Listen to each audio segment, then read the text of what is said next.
Good morning, students. Today we will continue our chapter 6 of history, trade, towns and crafts, class 7. Yesterday we had discussed about the city of Hampi. Today we will discuss about Machilipatnam यानी Machilipatnam. City जो मछलीपट्टनम है उसको क्या है, मछलीपट्टनम भी कहा जाता था. City on the Coromandel coast of Andhra Pradesh in India. जो मछलीपट्टनम सिटी है वो क्या है, सिटी ऑन द कोरामंडल, जो कोरामंडल कोस्ट है आंध्र प्रदेश के में, वो यानी इंडिया में, वहां पर क्या है, मछलीपट्टनम सिटी है, स्थित है. The city derives its name from a gateway to the town decorated with the eyes of a fish. भी इसको क्या है, मछलीपट्टनम यानी मछलीपट्टनम, इस सिटी का नाम कैसे पड़ा. Name from gateway to the town, जो टाउन का जो गेटवे है उसको, जो टाउन को किस तरह से डेकोरेट किया गया है, with the eyes of a fish, एक फिश की आईज की तरह उस टाउन को डेकोरेटेड किया गया था. इसी के कारण क्या है, इस सिटी का क्या नाम है, मछलीपट्टनम, जो अब क्या है मछलीपट्टनम कहा जाता है. इसको पहले क्या था, मछलीपट्टनम. इस वजह से इसको क्या है, जो टाउन था डेकोरेटेड था किससे, with the eyes of fish. तो इसमें क्या है, फाउंडिंग, जो ये मछलीपट्टनम है, जो सिटी है, टाउन है, वो कब फाउंड किया गया, फाउंडेड हुआ था 14th सेंचुरी में. किसके द्वारा किया गया, Arab traders who found their way from Red Sea to southern India. जो अर्ब ट्रेडर्स थे उन्होंने क्या है, इसको हु फाउंड देयर वे, उन्होंने इस के रास्ते को खोजा, way from the Red Sea to southern India, जो क्या है, जो रेड सी के द्वारा यानी रेड सी के थ्रू वो क्या है साउथर्न इंडिया में आए थे. और उन्होंने ही, किन्होंने, अर्ब ट्रेडर ने ही मछलीपट्टनम क्या है, जो सिटी थी उसको क्या है खोजा था, खोज की थी. The town became a centre of international trade and commerce. उसके बाद क्या है, इसमें और भी ज्यादा, जैसे भी रास्ता पता होने के बाद और भी ट्रेडर्स, जो ट्रेवलर्स हैं यहाँ पर आए, तो इसके कारण क्या है, the town became a centre of international trade and commerce. इसके कारण क्या है, जो ये सेंटर था, ये जो टाउन था, वो किसका सेंटर बन गया, इंटरनेशनल लेवल पर ट्रेड एंड कॉमर्स का सेंटर बन गया था. यहाँ पर क्या है, ट्रेड और कॉमर्स भी काफी उसमें होने लगा था. फॉर डच, किसके लिए, for Dutch, the English and French, जो डच थे, इंग्लिश थे यानी ब्रिटिश थे, और फ्रेंच और फ्रांसीसियों के लिए क्या है, जो मछलीपट्टनम था वो क्या है, कैसा सेंटर बन गया था, ट्रेड एंड कॉमर्स का. Dutch had established a factory Machilipatnam. जो सबसे पहले क्या है, जो डच थे उन्होंने मछलीपट्टनम में अपनी फैक्ट्री एस्टैब्लिश की थी. उसके बाद क्या है, ईस्ट इंडिया कंपनी के द्वारा क्या है, East India Company had set up its first trading post here 1611 century. और ईस्ट इंडिया कंपनी के द्वारा सबसे पहले यहाँ पर उन्होंने अपनी पोस्ट यानी अपनी जो फैक्ट्री थी वो कब स्थापित की थी, 1611 सेंचुरी में. Machilipatnam involves as a centre where weaving and dyeing industries. भी इसके अंदर कौन कौन से सेंटर्स इन्वॉल्व थे, यहाँ पर क्या है, वीविंग और डाइंग इंडस्ट्रीज क्या है, स्थापित हुई थी, फैली थी. The articles of trade comprise cheats, muslin and diamonds. और किस किस का भी, कौन कौन से आर्टिकल्स का यहाँ पर ट्रेड्स होता था, व्यापार होता था, चीट्स थी, मसलिन और डायमंड्स, इन आर्टिकल्स का क्या है यहाँ पर ट्रेड होता था, व्यापार होता था. The fort centres was famous for its kalamkari and prints which were created by using a bamboo kalam. भी जो था दिस द पोर्ट सेंटर, जो वहां के पोर्ट सेंटर थे किसके, मछलीपट्टनम के, वाज फेमस, वो किस चीज के लिए फेमस थे, अपनी कलामकारी के लिए, कारीगरी के लिए, और प्रिंट्स, और अपने प्रिंट्स के लिए, जो भी जो कपड़ों पर जो प्रिंट्स किए जाते थे, विच वर क्रिएटेड बाय, वो किस तरह से प्रिंट्स कैसे किए जाते थे?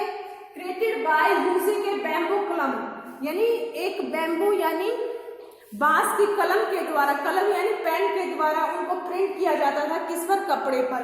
और इन सब चीजों के लिए कलमकारी, कलमकारी भी क्या है?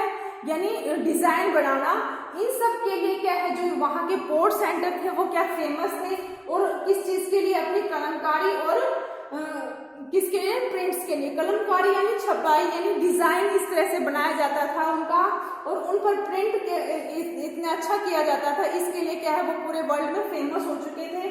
और वो किस तरह से, किस चीज के साथ किस चीज का यूज करते थे इन चीजों के लिए? बैम्बू कलम, यानी जो बांस की क्या है, कलम यानी पेन के द्वारा वो इसमें जो प्रिंट्स और डिजाइन बनाते थे वो इसमें यूज करते थे। और इसके अलावा क्या है, Machilipatnam handled a lot of trade among different regions of India. और इसके कारण क्या है, बहुत सारे मछलीपट्टनम में बहुत सारे जो ट्रेड्स थे इंडिया के अलग अलग, उसमें क्या है, अलग अलग क्षेत्रों में इसके ट्रेड से वो रिलेटेड था। टेम्बो and dyed cotton textile were transported from Machilipatnam to Bengal. और जो टेम्बोको और क्या है, डाइड कॉटन था, यानी डाइड के द्वारा जो कॉटन टेक्सटाइल थी उनको क्या है, ट्रांसपोर्ट किया जाता था कहाँ से? मछलीपट्टनम से बंगाल में। And large amounts of indigo were transported from Bengal to Machilipatnam. और क्या है, जो बंगाल में क्या है, इंडिगो, जो हमने प्रीवियस चैप्टर में भी पढ़ा था, इंडिगो की जो क्या है खेती की जाती थी वो बंगाल में की जाती थी।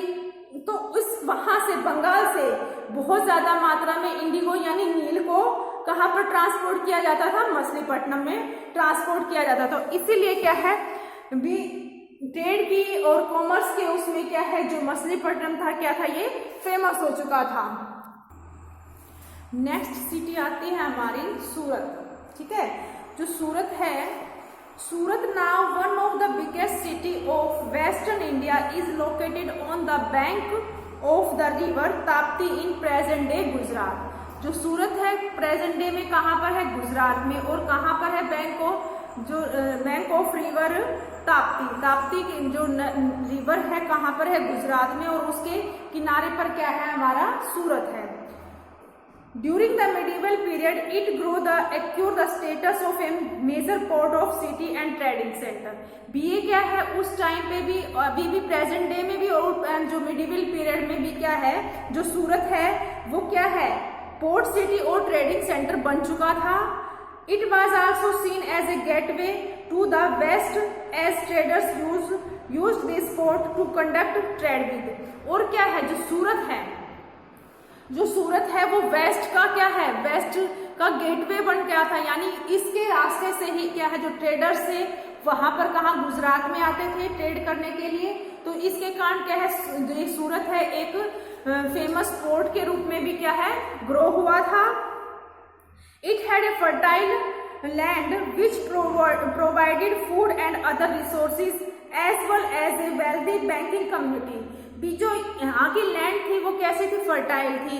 और इसके साथ ही भी वो सिर्फ क्या क्या फूड ही प्रोवाइड नहीं कर रही थी, इसके साथ भी और भी अदर रिसोर्सेज थे जिसको क्या है वो बहुत अच्छे से क्या है उसमें वो रहा था। उसके साथ ही उसमें क्या थी, वेल्थी बैंकिंग कम्युनिटी भी थी।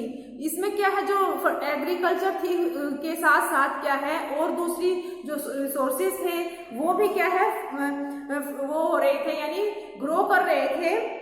In 1514 century, the Portuguese traveler, जो एक पुर्तगाली ट्रेवलर था, उसने भी क्या है सूरत के बारे में बहुत अच्छा डिस्क्रिप्शन दिया है, किया, इसके भी बताया है कि भी ये कैसे एक इम्पोर्टेंट सी पोर्ट था वह Surat. During the Mughal rule Surat became main commercial city of India. और मुगल रूल के दौरान जो सूरत है वो एक बहुत बड़ी क्या है, कमर्शियल यानी मेन कमर्शियल सिटी बन चुकी थी। कब? मुगल पीरियड के दौरान। The town was a major centre of export of textile, indigo and the other articles. भी जो ये टाउन था जो सूरत टाउन था ये क्या है, मेजर सेंटर बन गया था किसका, एक्सपोर्ट ऑफ टेक्सटाइल्स का, इंडिगोज और अदर आर्टिकल्स क्या है यहाँ से एक्सपोर्ट होते थे। Goods and merchandise were transported from Surat to various part of the Mughal empire. भी जो सूरत पोर्ट थी यहाँ से क्या है आर्टिकल यानी गुड्स ही एक्सपोर्ट नहीं होते थे, जो मर्चेंट थे वो भी क्या है जो मुगल एम्पायर में एक जगह से दूसरी जगह क्या है ट्रांसपोर्ट किए जाते थे। Raw cotton grow in the region around Surat were transported to Bengal. और जो रा कॉटन थी यानी जो भी कच्चा माल था जैसे कॉटन का, वो क्या है कहाँ पर ग्रो किया जाता था, सूरत के जो क्षेत्र वहां पर, और उसको ट्रांसपोर्टेड कहाँ किया जाता था, बंगाल में किया जाता था। क्योंकि क्या है सूरत में ज्यादातर क्या है कॉटन मिल्स है यानी कॉटन टेक्सटाइल है कहाँ पर, सूरत में, इसीलिए यहाँ पर क्या है जो कॉटन था वो क्या है बहुत ज्यादा मात्रा में होता था और उसको क्या है ट्रांसपोर्टेड किया जाता था कहाँ पर, बंगाल में। Fine cotton textile produce in Bengal, और बंगाल में भी क्या है फाइन कॉटन प्रोड्यूस की जाती थी, वाज ट्रांसपोर्टेड टू सूरत, और उसको कहाँ पर ट्रांसपोर्टेड किया जाता था, सूरत में ट्रांसपोर्टेड किया जाता था।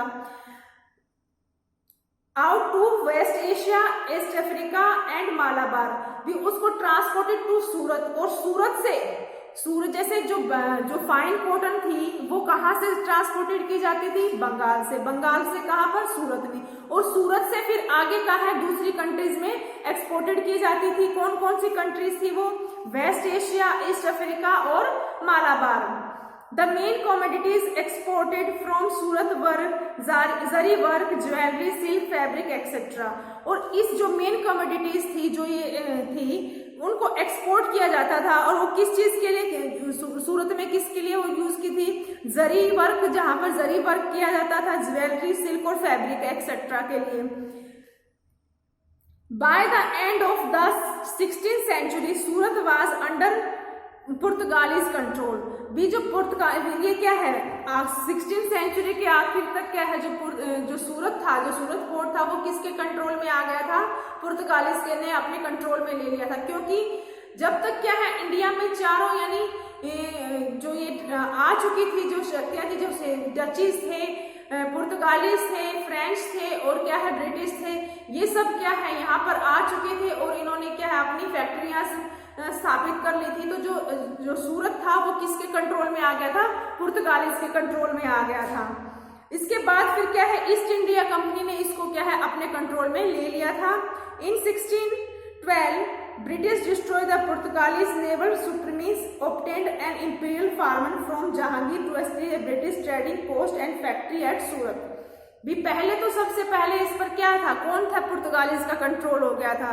लेकिन जो ब्रिटिश थे उन्होंने क्या है, जो ईस्ट इंडिया कंपनी थी उन्होंने जो पुर्तगालीज के जो वो थी नेवल सुप्रीमेंसी थी उसको डिस्ट्रॉय कर दिया था और उसको क्या है सूरत को अपने कंट्रोल में ले लिया था। 17th century when the Marathas leader Shivaji reached in 1664 the Mughals lost control over its markets and productivity। और 17th century में क्या है ये मराठास ने इसको क्या है लीडर शिवाजी ने इसको रिस्नेक्ट कर लिया था। और जो मुगल्स का जो कंट्रोल था वो क्या है मार्केट और प्रोडक्टिविटी पर क्या है खत्म होता जा रहा था। Sensing the weakness of Mughal Empire, the British shifted their headquarters to Bombay। Surat was finally taken over by the British in 1759। भी जो मुगल एम्पायर था वो वीक हो चुका था, उसका कंट्रोल क्या है अपने जो एम्पायर पर खत्म होता जा रहा था। तो इसके कारण जो ब्रिटिश ईस्ट इंडिया कंपनी थी उन्होंने क्या है अपने जो हेडक्वार्टर्स थे उनको कहाँ पर शिफ्ट कर लिया था, बॉम्बे में। और उन्होंने सूरत को पूरी तरह से अपने कंट्रोल में कब किया था, 1759 में। अब उसके बाद हमारा नेक्स्ट है क्राफ्ट एंड टेक्नोलॉजी। जो इंडियन सब कॉन्टिनेंट था, इंडियन सब continent were well known for their aesthetics, functional and monetary values. जो इंडियन सब कॉन्टिनेंट था वो किस चीज के लिए जाना जाने लगा था वर्ल्ड्स में, एस्थेटिक्स यानी अपने सौंदर्य प्रसाधनों के लिए, फंक्शनल और मॉनेटरी वैल्यूज, मॉनेटरी यानी इकोनॉमिक जो वैल्यूज थी उनके लिए क्या है वो इंडिया क्या है जाना जाने लगा था वर्ल्ड में। The artist, weavers, painters, masons, stone cutters, carpenter, etc. plays a pivotal role in popularizing Indian craft in India and all across the world. जो आर्टिस्ट है, जो ये जिसके आर्टिस्ट, वीवर्स, पेंटर्स, इन सब के द्वारा जो क्या है इनका एक इम्पोर्टेंट रोल था। किस चीज में इम्पोर्टेंट रोल था? उन्होंने क्या है इंडिया का जो क्राफ्ट था, जो उसको सिर्फ इंडिया में ही फेमस नहीं किया, उन्होंने क्या है इंडिया और जो अक्रॉस द वर्ल्ड यानी पूरे वर्ल्ड में फेमस कर दिया था। किन के द्वारा फेमस हुआ था?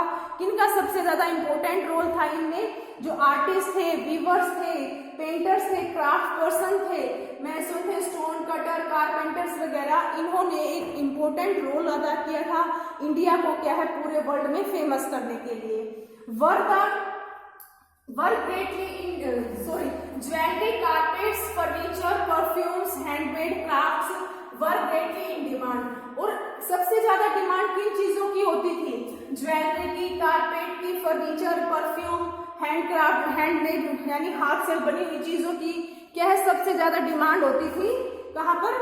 वर्ल्ड ट्रेड में। Cotton was the most important among all the fabrics used in the period.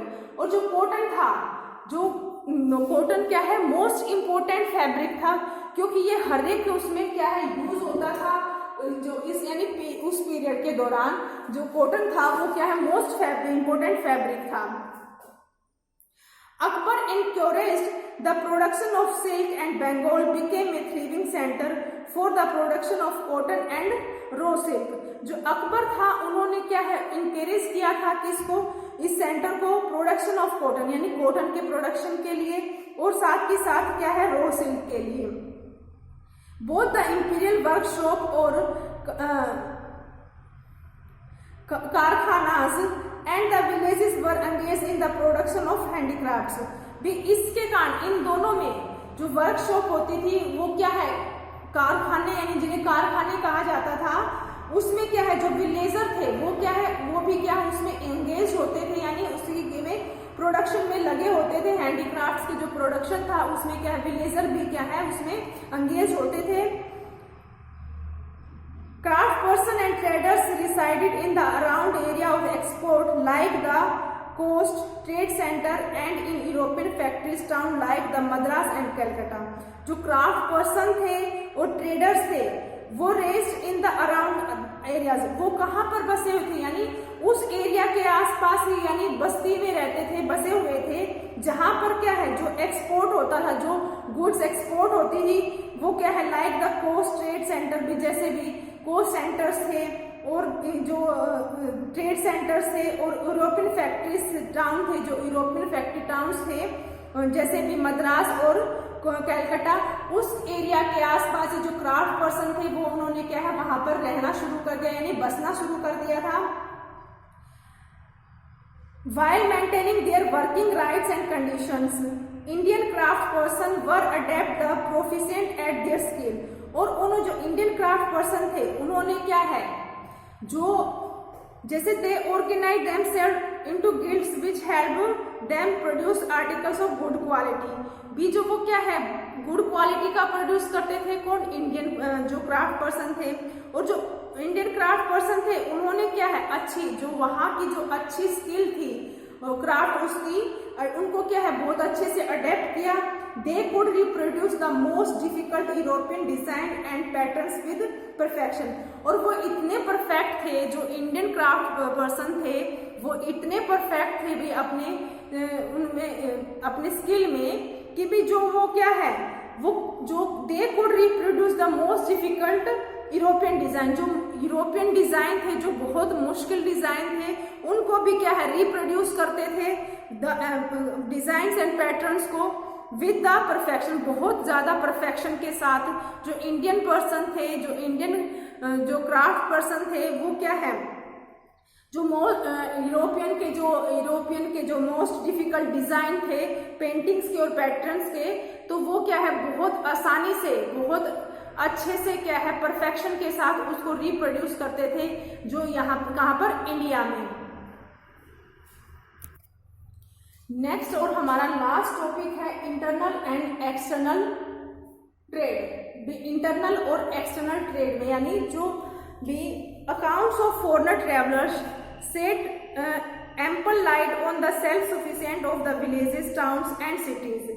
The major articles of internal trade were wheat, rice, sugar, textile and spices.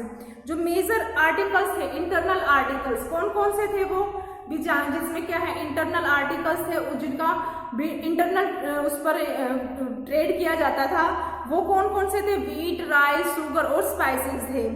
C and land routes were use to conduct trades, और इसके लिए कौन सा root वो conduct करते थे? सी और land का भी, वो समुद्र के द्वारा भी और भी लैंड के द्वारा भी अपने उसको रूट्स को क्या है, रूट्स अपनाते थे, किसके लिए? ट्रेड्स के लिए।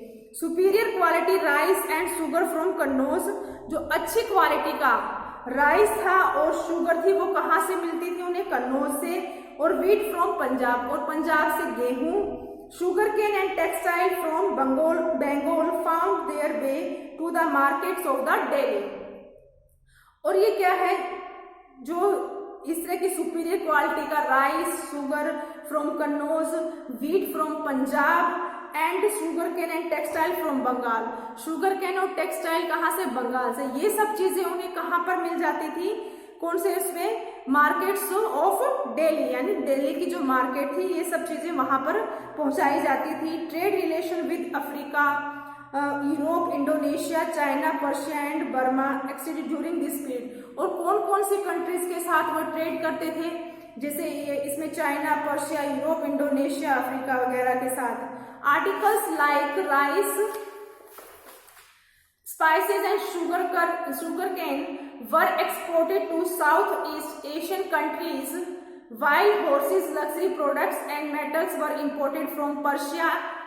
जो इस तरह की जो चीजें थी जो इंटरनल उस पर की जाती थी, लाइक राइस और स्पाइसेस और शुगर केन, ये एक्सपोर्ट की जाती थी। एक्सपोर्ट की जाती थी कहाँ पर? साउथ ईस्ट एशिया में। और वहां से क्या है, वहां से क्या इंपोर्ट किया जाता था? जो वहां पर हॉर्सेस थे, लग्जरी प्रोडक्ट से, जो महंगे प्रोडक्ट थे, वो क्या है कहाँ से? और मेटल वर्क्स था, वो सब कहाँ से एक्सपोर्ट किया जाता था? साउथ ईस्ट एशिया से। और साउथ ईस्ट एशिया में क्या है एक्सपोर्ट किया जाता था? राइस, शुगर और स्पाइसेस वगैरह तो एक्सपोर्ट की जाती थी। और इंपोर्ट क्या की जाती थी? हॉर्सेस और luxury products. Indian textile were also in great demand abroad, और जो इंडियन टेक्सटाइल थी उसकी भी बहुत ज्यादा डिमांड थी। कहाँ पर? विदेशों में। Due to the process of urbanisation and economic growth, India's foreign trade with the European and Asia market increasingly concernedly. और इसी प्रोसेस के कारण है कि अर्बनाइजेशन, शहरीकरण के कारण और इकोनॉमिक ग्रोथ के कारण जो इंडिया जो फॉरेन ट्रेड था, इंडिया का जो फॉरेन के साथ जो ट्रेड था वो क्या था?